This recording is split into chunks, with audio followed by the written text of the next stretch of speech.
Salam damai sejahtera dalam Tuhan kita Yesus Kristus. Shalom. Selamat pagi dan semangat pagi. Jumpa kembali dalam renungan harian kita untuk hari ini, 23 November tahun 2020. Merupakan satu hari sukacita juga untuk saya pribadi oleh karena mama saya, orang tua saya yang melahirkan saya berhari ulang tahun di hari ini yang ke-67 tahun. Baik, pada saat ini sebelum kita dengarkan pekabaran firman Tuhan, mari kita tunduk kepala dan kita berdoa. Ya Tuhan Allah Bapa kami dalam surga, puji dan syukur kami persembahkan kepadamu untuk berkat Allah yang ajaib dalam hidup kami. Kami rindu untuk dengarkan pekabaran firman Tuhan, biarlah firman-Mu dapat menjadi berkat dalam kehidupan kami. Inilah doa kami Bapa, terpuji nama Tuhan, dalam nama Yesus kami berdoa. Amin. Judul renungan kita untuk hari ini 23 November tahun 2020 adalah Para Negarawan Menang Atas Kebenaran. Para negarawan menang atas kebenaran. Matius 10 ayat 18. Dan karena aku, kamu akan digiring ke muka penguasa-penguasa dan raja-raja sebagai suatu kesaksian bagi mereka dan bagi orang-orang yang tidak mengenal Allah. Sekali lagi, dan karena aku, kamu akan digiring ke muka penguasa-penguasa dan raja-raja sebagai suatu kesaksian bagi mereka dan bagi orang-orang yang tidak mengenal Allah. Matius 10 ayat 18. Sementara perlawanan semakin meningkat, hamba-hamba Allah kembali bingung oleh karena mereka menyangka merekalah yang mendatangkan Kristus itu. Tetapi hati nurani dan firman Allah meyakinkan mereka bahwa jalan-jalan mereka adalah benar. Dan meskipun pencobaan itu berlanjut, mereka dikuatkan untuk menanggungnya. Pertarungan semakin dekat dan semakin sengit, tetapi iman dan semangat mereka bangkit bersama keadaan darurat itu. Kesaksian mereka adalah, kami tidak berani memalsukan firman Allah, membagi hukumnya yang kudus, mengatakan sebagai penting dan sebagian yang lain tidak penting, demi memperoleh persetujuan dunia ini. Tuhan yang kami layani sanggup melepaskan kami. Kristus telah mengalahkan kuasa-kuasa dunia ini, dan akankah kita takut kepada dunia yang sudah dikalahkan? Penganiayaan dalam berbagai bentuknya adalah perkembangan suatu prinsip yang akan terus ada selama iblis masih ada dan kekristenan mempunyai kuasa vital.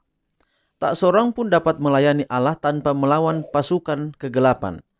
Malaikat-malaikat jahat akan menyerang mereka, takut kalau pengaruh mereka dirampas dari tangan mereka. Orang-orang jahat yang dicela oleh teladannya akan bersatu dengan mereka dalam usaha untuk memisahkan umatnya dari Allah dengan pencobaan yang memikat. Bila mana ini tidak berhasil, maka tindakan kekerasan akan digunakan untuk memaksa hati nurani. Akan tetapi selama Yesus tetap menjadi pengantara di dalam bait suci di surga, pengaruh Roh Suci yang mengekang akan dirasakan oleh para penguasa dan orang-orang banyak. Roh itu masih mengendalikan undang-undang negara sampai batas-batas tertentu. Kalau bukan karena undang-undang yang seperti ini, keadaan dunia akan lebih buruk daripada yang sekarang. Walaupun banyak pemimpin kita adalah agen-agen aktif iblis, Allah juga mempunyai agen-agennya di antara orang-orang terkemuka bangsa itu. Musuh menggerakkan hamba-hambanya untuk mengusulkan tindakan yang sangat menghalangi pekerjaan Allah. Tetapi negarawan-negarawan yang takut akan Allah dipengaruhi oleh malaikat-malaikat suci Allah untuk melawan usul-usul seperti itu dengan argumen-argumen yang tidak bisa dijawab. Demikianlah beberapa orang akan membendung arus kejahatan itu. Perlawanan musuh-musuh kebenaran akan ditahan agar pekabaran malaikat yang ketiga dapat melakukan tugasnya. Bila mana amaran terakhir diberikan, amaran itu akan menawan perhatian orang-orang terkemuka ini melalui siapa Tuhan bekerja sekarang. Dan sebagian mereka akan menerimanya dan akan berdiri bersama umat Allah melalui masa kesukaran itu.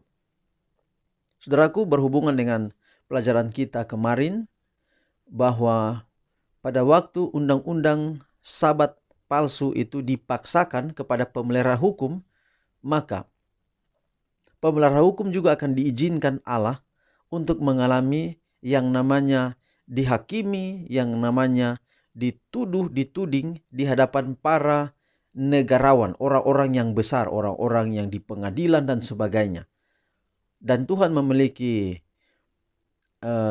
menggunakan cara ini sebagaimana ayat tema kita katakan bahwa akan menjadi kesaksian bagi mereka.